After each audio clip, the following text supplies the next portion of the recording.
A gente vai falar hoje também do leilão do arroz importado. O presidente Lula hoje admitindo que houve falcatrua. E tratamos ainda de uma disputa bilionária no setor de energia. Estão conosco hoje aqui o Rafael Cortes, cientista político e sócio da Tendências Consultoria. Bem-vindo, meu caro. Obrigado, Caio.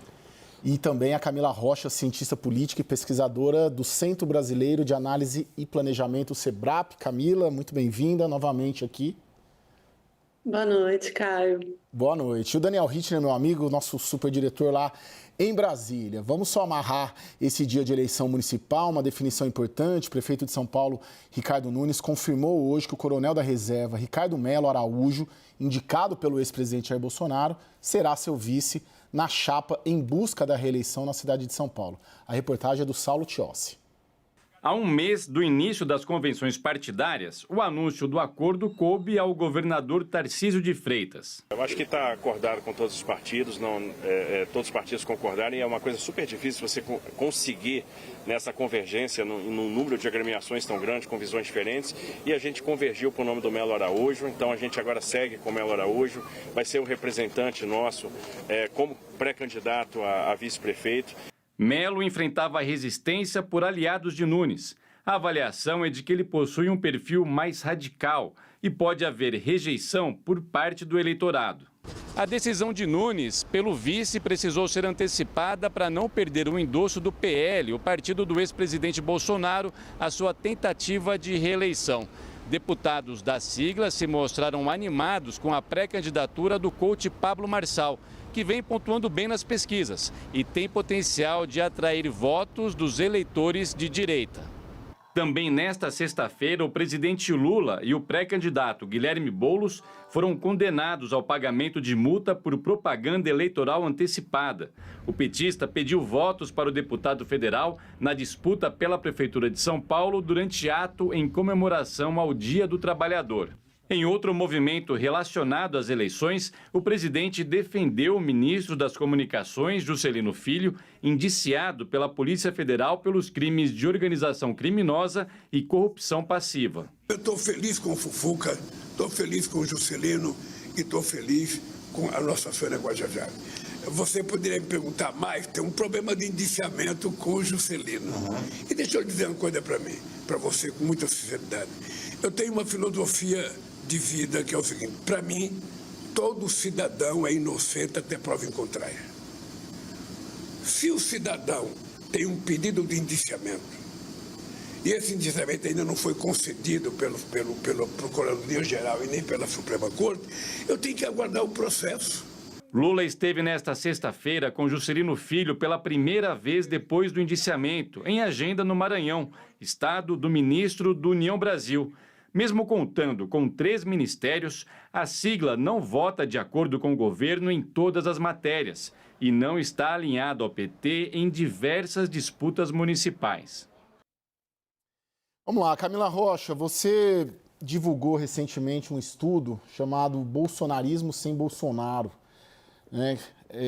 Questionando ali os rumos desse movimento diante da inelegibilidade do Jair Bolsonaro. Essa chapa, Ricardo Nunes e o coronel Melo, é uma chapa que pode se dizer bolsonarista sem Bolsonaro? Olha, Caio, é difícil dizer, na verdade, porque eu acho que o eleitorado ainda não está identificando no Nunes um candidato bolsonarista, né? Então, eu acho que ainda falta um pouco assim, para as pessoas, para a maioria das pessoas se situarem em relação a isso. Mas mesmo assim, eu acho que, mesmo com a indicação do coronel, eu acho que ainda o próprio Nunes tem uma coisa de tentar, ao mesmo tempo, né, esconder um pouco o apoio do Bolsonaro, às vezes mostra, às vezes esconde, porque a gente sabe que na cidade de São Paulo, o Bolsonaro perdeu e mesmo o Tarcísio de Freitas perdeu, né, a eleição para governador. Então, é um eleitorado que ele, enfim, um tanto foge do bolsonarismo, né? Então, acho que tem essa tensão, assim, né? Rafael, o Pablo Marçal é o grande fator de instabilidade nessa eleição no campo da direita? Não sei se o grande fator, Caio, talvez seja um pouco exagerado, mas é certamente um componente importante para esse cenário que parece se desenhar no primeiro turno, ou seja, uma candidatura de esquerda bastante consolidada na figura do Guilherme Boulos e uma possível fragmentação da direita, né? Então, e aí com um nome como Pablo Marçal, que dialoga certamente com o potencial eleitorado, sobretudo nessa imagem de ser de fora da política, né? De ser alguém mais puro que está entrando agora, que bate um pouco com a imagem que o ex-presidente Bolsonaro construiu, sobretudo no momento eleitoral antes de ser governo.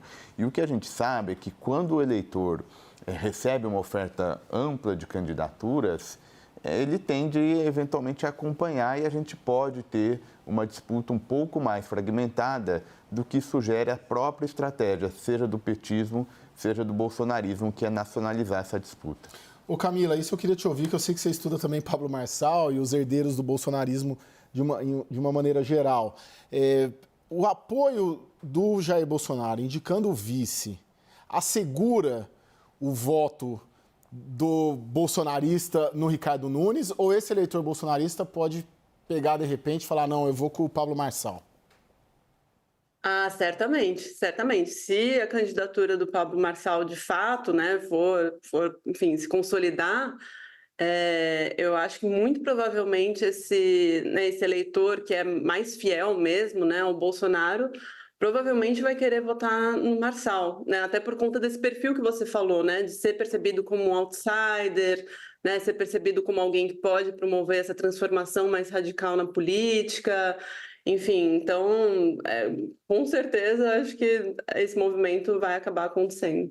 Ô Daniel, aí em Brasília, como que o Palácio do Planalto está enxergando essa disputa aqui em São Paulo?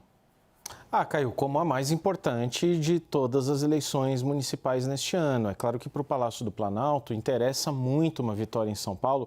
Primeiro porque no município de São Paulo, Lula venceu no segundo turno contra Jair Bolsonaro, diferentemente do Estado como um todo. E sempre acaba sendo, eu sinceramente acredito, vocês pesquisadores aí têm mais esse dado em mente, mas eu sempre tendo a minimizar um pouco o efeito eleitoral das municipais 2 anos à frente, para as presidenciais e para as gerais de 2026, nesse caso, mas ela certamente é capaz de reenergizar uma militância, por exemplo, de direita, caso você tenha um bom desempenho do bolsonarismo nas urnas agora em 2024. O bolsonarismo chegou ao seu ponto mais frágil em 2023, depois das tentativas de golpe, uma tentativa de reorganização da base no Congresso ali, agora com alguns elementos ali no cenário internacional, vitória de Milei, possível vitória de Trump, ganha energia, ganha fôlego, e uma vitória em São Paulo contra a esquerda certamente reenergiza. Por mais que Nunes não seja o bolsonarismo puro, sempre é uma vitória contra uma pessoa muito vinculada à esquerda como o Guilherme Boulos. Ô Rafael, você acha que essa disputa é nacionalizada ou a gente vai estar tratando de Cracolândia, recuperação do centro, buraco de rua? Eu acho que vai ser das eleições municipais de longe a mais nacionalizada. Eu acho que uma parcela desse conflito, que é o principal no Brasil hoje, nasce em São Paulo, dialoga em São Paulo. Então, acho que certamente esses grandes temas da política nacional vão ser repercutidos, mas isso não necessariamente vai se traduzir, digamos, vai esquecer o que foi a administração Ricardo Nunes, por exemplo, e vão fazer só um debate sobre como se posicionar em relação aos temas nacionais. Acho que o ponto de partida e por que essa candidatura Boulos, por exemplo, é competitiva, é de saída por conta da avaliação de governo do atual prefeito Ricardo Nunes, que é talvez a melhor do cenário, é razoável, assim, mas ele tem uma rejeição relevante. Então, é essa rejeição relevante que está dando esse ponto de partida elevado para o Boulos. Tivéssemos nós falando de um prefeito com 40%, 50% de avaliação ótimo e bom, a gente não estaria falando de uma chance tão relevante da oposição, pensando agora em 2024. Ô Camila, me fala um pouco dos seus achados ali no seu estudo Bolsonarismo sem Bolsonaro. O que você considerou mais relevante, podendo linkar eventualmente aqui com as eleições, não só em São Paulo, mas no país inteiro? Olha, acho que um dos achados mais importantes que a gente observou foi que o bolsonarismo agora ele está realmente mais energizado, né? Então, pensando que, né, o Bolsonaro mesmo ficou longe das ruas por muito tempo, né? E teve todo aquele rescaldo depois do 8 de janeiro, né? As pessoas, enfim, ficaram mais decepcionadas mesmo, né, com o bolsonarismo, mais quietas, E quando o Bolsonaro volta às ruas, volta a fazer manifestações, aí a esperança das pessoas no Bolsonaro, no bolsonarismo, volta também. Então, eu acho que, né, como já foi dito, até isso, né, agora da direita ganhar muitas cadeiras, né, no Parlamento Europeu, enfim, a mesma disputa que vai ter, né, Trump-Biden, tudo isso ajuda, assim, a energizar e as pessoas, né, entrarem nesse clima maior de militância. Eu acho que a candidatura, inclusive, do Pablo Marçal acaba somando nesse sentido, né, dessa energização maior. E aí, como que esses bolsonaristas encaram esse cenário eleitoral? Você sente eles se reorganizando para 26 e otimistas com 2026, mas como sair dessa armadilha, vamos dizer assim, da inelegibilidade do Bolsonaro? Para onde que deve embicar esse voto? Olha, a gente entrevistou pessoas de São Paulo, Rio de Janeiro e Belo Horizonte. E todas elas, hoje, estão vendo muito no Tarcísio um potencial candidato para 2026. Né? Então, falam muito sobre, por exemplo, como o Tarcísio estaria enfrentando o PCC em São Paulo, né? Sobretudo depois do que aconteceu na Baixada Santista. Então, o Tarcísio certamente é um forte candidato ao lado da Michelle Bolsonaro e, mais para frente, projetam o deputado Nicolas Ferreira como possível candidato não para 2026, mas no futuro. Caio, oi, pois não. Não, acho que tem um ponto também que não dá para desprezar, que é a reorganização dos partidos em torno de Lula ou do bolsonarismo para 2026, como que isso pode se dar a partir do desempenho eleitoral em São Paulo. Ricardo Nunes é um candidato do MDB, que está aliado, faz parte da base de Lula. Que papel que ele vai ter, quer dizer, na definição do MDB, se vai continuar apoiando Lula ou não, né? Um Ricardo Nunes reeleito e revigorado por um triunfo eleitoral em São Paulo, eventualmente. O Republicanos, que está com o pé no bolsonarismo, está com o pé no governo Lula. Se você tem um triunfo em São Paulo e a permanência do governador Tarcísio no Republicanos, onde que o Republicanos vai estar em 2026? Tudo isso são respostas que podem sair das urnas agora em outubro.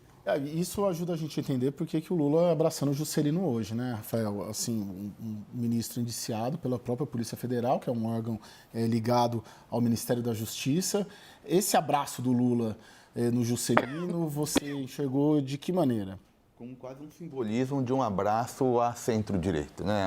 Sobretudo ao que a gente chama de centrão, porque, como o Daniel mencionou, né, uma das grandes questões que vai ficar mais forte na política brasileira nos 2 anos finais do mandato Lula é o quão a coalizão que o elegeu em 22 vai permanecer em 26.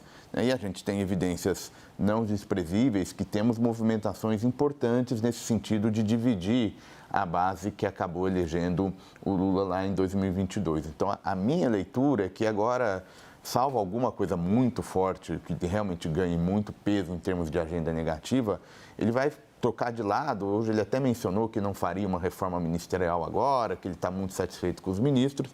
Acho que tem um pouco a ver assim, olha, se eu trocar agora, vai fazer pouco efeito, porque agora é eleição municipal, esquerda disputa com direita mesmo, e eu vou tentar lá na frente começar a entender melhor esses movimentos, e parte desses movimentos passa aqui pelo resultado da capital em São Paulo. Ô Camila, com quais armas que o bolsonarismo e a direita brasileira vai enfrentar o governo nesses próximos 2 anos, até 26? São as mesmas de 18, mesmos discursos de 18, uma agenda de costumes, vai pegar na economia, vai tentar na corrupção. O que você nota nas suas pesquisas?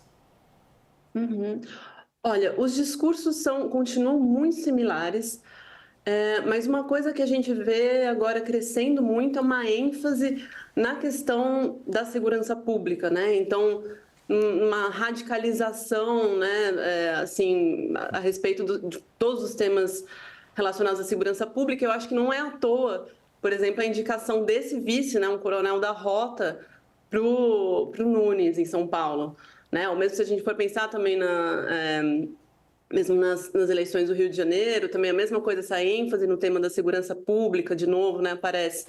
Então, isso é uma coisa que vem muito mais forte do que veio nos anos anteriores. E esse desejo de realmente derrotar a esquerda, né? Então, as pessoas, né, realmente ficaram se sentindo muito derrotadas com a vitória do Lula, estão realmente com muito medo de que, eventualmente, o Guilherme Boulos ganhe na cidade de São Paulo. Então, acho que até mais importante do que, eventualmente, candidatos, vamos dizer assim, bolsonaristas puro sangue, né? Eles ganharem a disputa, para os eleitores do Bolsonaro, é derrotar a esquerda nas eleições municipais. Ô Daniel, e a Camila fala aí da segurança pública e o governo federal preparando aí também uma PEC, né, da segurança pública, justamente para tentar se mexer com demora, né, com longo atraso nesta área.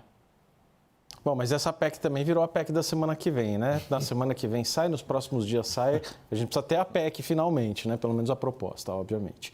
Agora, conversando ali com pessoas próximas de Tarcísio de Freitas, por exemplo, ele enxerga não só os eleitores entrevistados da Camila na pesquisa, mas o entorno de Tarcísio percebe essa questão da segurança pública como um dos grandes temas de 2026. Se em 2018 a gente teve a corrupção falando muito alto ali na esteira da Lava Jato, em 2022 foi uma polarização extrema, acho que ainda acima de 2018, e esse dito risco do comunismo voltar, uma coisa assim. Em 2026, talvez a gente caminhe como boa parte da América Latina, inclusive, para a agenda de segurança pública como prioritária. Talvez mais um país entrando na onda da buquelização da América Latina. Agora, Rafael, essa questão da segurança pública, o vice, hoje se falou muito ali, tanto nas campanhas, de quanto que esse vice do Ricardo Nunes agrega. Porque, por um lado, é um cara da rota, né, da rota do Paulo Maluf, um policial militar, um coronel, que pode passar essa imagem, essa sensação de segurança, mas, por outro lado, a periferia, a gente sabe que tem medo de polícia, né? Grande parte ali da periferia. Como você vê esse dilema? Uma candidatura a vice como essa, um sujeito que não falou hoje, foi lançado hoje, ninguém sabe ainda direito, já deu declarações polêmicas, né, de comparar ações policiais nos jardins com a periferia, né? Agrega ou não agrega?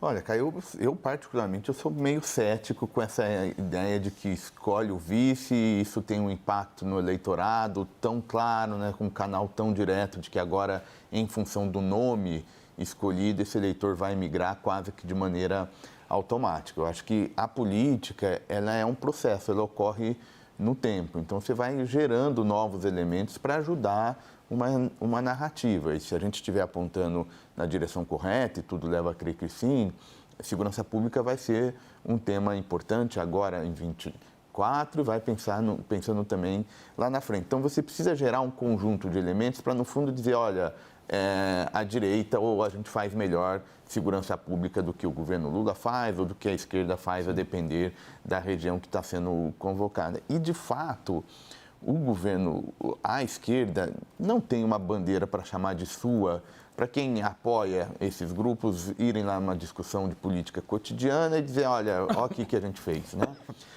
E acho que faz todo sentido também, do ponto de vista estratégico, que esse tema apareça, porque é um dos canais que dá para, entre aspas, machucar candidaturas de esquerda por todo o país. Você acha que agrega ou atrapalha, Camila, um vice como esse?